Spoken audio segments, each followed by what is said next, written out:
In an earlier lecture, we saw that James Madison, in Federalist 45, called the national government's powers few and defined. That may once have been true, but today it's simply not accurate.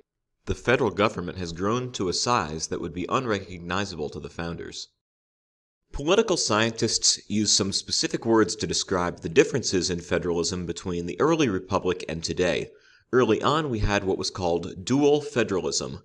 This has been compared to a layer cake. The two levels of government, like layers of cake, are strictly defined and non-overlapping. Today, the system has morphed into one of cooperative federalism. This is more like a marble cake. The powers run together without clear boundaries. The state police power still exists. The states still operate schools and have public health programs, for example, but there's also a federal Department of Education, a federal Department of Health, and so on. The question of how we went from dual federalism to cooperative federalism is the topic of this lecture. Debates over the power of the national government go all the way back to the beginning. The power of the national government was the chief concern of the anti-federalists, and their concerns did not go away when the Constitution was ratified. If you'll recall, the federal government is restricted to a list of 18 enumerated powers, and this list is found in the Constitution in Article 1, Section 8. Almost immediately, there was a struggle over how broadly Article 1, Section 8 powers should reach. Take interstate commerce. Does commerce mean only the final act of buying and selling goods, or does commerce also include activities that are one step removed from the marketplace, like a ship traveling down a river? Americans who mistrusted the national government typically wanted to interpret Article 1, Section 8 in a narrow way. These people were called strict constructionists. People who had a broader view of national power could be called loose constructionists, and were more willing to read national powers in a flexible way. Note that the terms strict and loose construction have basically fallen out of use today. They're seen as imprecise and outdated, so are more used as historical labels. A classic fight along these lines was whether the United States could or should have a national bank. This was a battle that spanned generations. People who favored a strong national government like Alexander Hamilton supported the bank. Skeptics like Thomas Jefferson and later Andrew Jackson always opposed it. The state of Maryland was on the anti-bank side. Maryland tried to put taxes on the second national bank. To be clear, Maryland believed the bank was illegitimate. The idea of taxing the bank was to obstruct its functioning. Maryland's theory was straightforward. Article 1, Section 8 does not mention the specific power to charter a bank, so the national bank is unconstitutional. It was a classic strict constructionist argument. The Supreme Court ruled on this matter in the landmark case McCulloch v. Maryland in 1819. According to the court, creating the bank was a valid exercise of national power. The national government has the power to tax, the power to borrow money, and regulate interstate commerce. A national bank could be a necessary and proper instrument for carrying out these other powers. Since the bank is constitutional, Maryland's tax on the bank is unconstitutional. In a memorable line, Chief Justice Marshall wrote, "The power to tax is the power to destroy." Clearly, we cannot have states destroying organs of the national government. More broadly, Chief Justice Marshall laid out a philosophy for how Article 1, Section 8 powers would be interpreted. Basically, the Supreme Court took the side of loose construction. Article 1, Section 8 powers should be read broadly. The Chief Justice wrote, "The idea of a constitution is that only its great outlines should be marked. Minor ingredients may be deduced from that outline. There is no phrase which requires that every power granted shall be expressly and minutely described." This broad interpretation has paved the way for expanded federal power going forward. I want to pause here and make a general note about United States political history.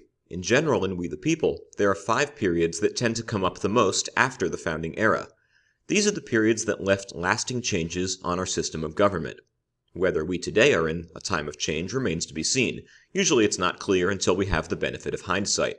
The 5 eras that stand out are the Jacksonian era, second, the Civil War and Reconstruction, third, the Progressive Era, 4, the New Deal under President Roosevelt, and 5th, the Civil Rights Era and Great Society under Lyndon B. Johnson. For the rest of this lecture, I'm going to discuss the Civil War, New Deal, and Civil Rights eras in terms of their impacts on federalism. The Civil War and Reconstruction era were a transformative change for federalism. The rebelling Southern states lost, and state power was forever weakened. This had a legal dimension as well as a practical dimension. Legally, the 14th Amendment was a serious challenge to state power. For the first time, citizenship was determined at the national level. The United States, not Virginia, got to decide who was an American. Under the 14th Amendment, citizens for the first time had constitutional rights that gave them protection against their state government. Through incorporation under the Due Process Clause, the states would be forced to follow the Bill of Rights. Besides these legal changes, there was a psychological sense that state power would never be the same. The Union had overpowered the rebelling states militarily.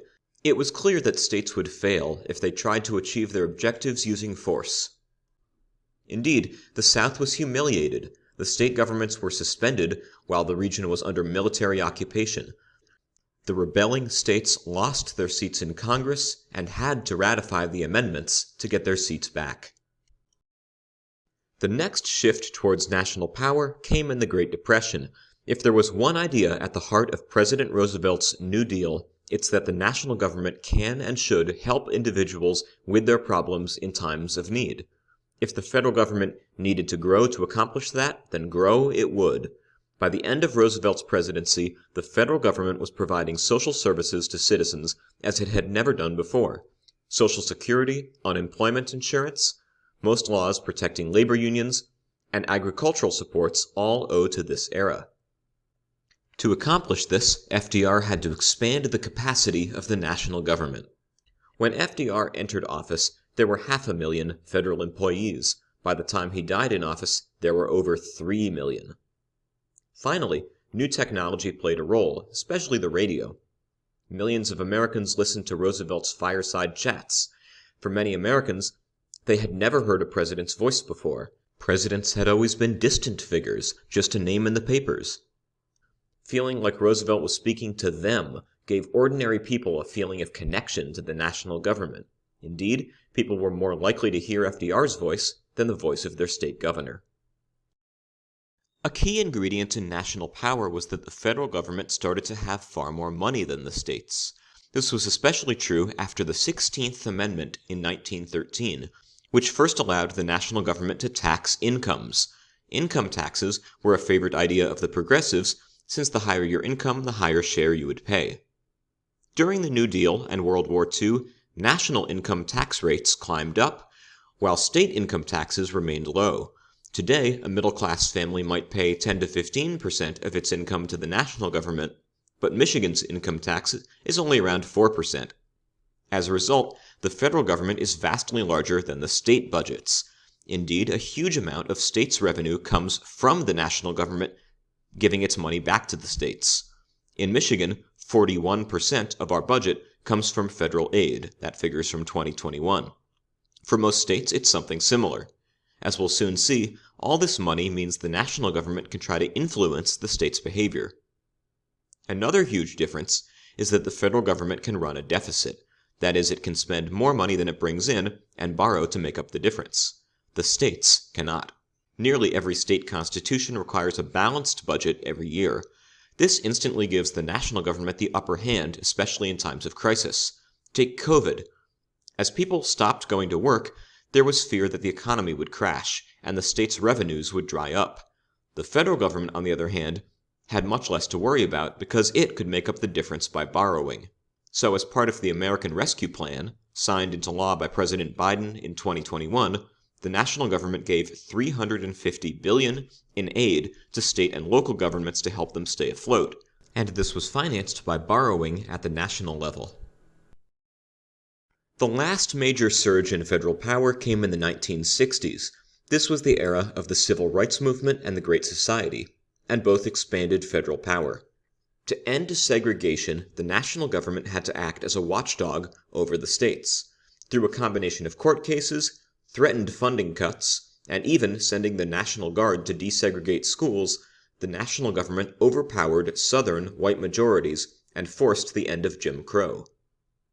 Meanwhile, President Lyndon Baines Johnson was building a new set of federal government programs he called the Great Society. This can be thought of as the New Deal Round 2. The Great Society is where we get Medicare, Medicaid, food stamps, Pell Grants and student loan assistance, and public housing. These programs again redefined Americans' relationship with the national government and created what some liberals praise and conservatives criticize as a cradle-to-grave system of government assistance.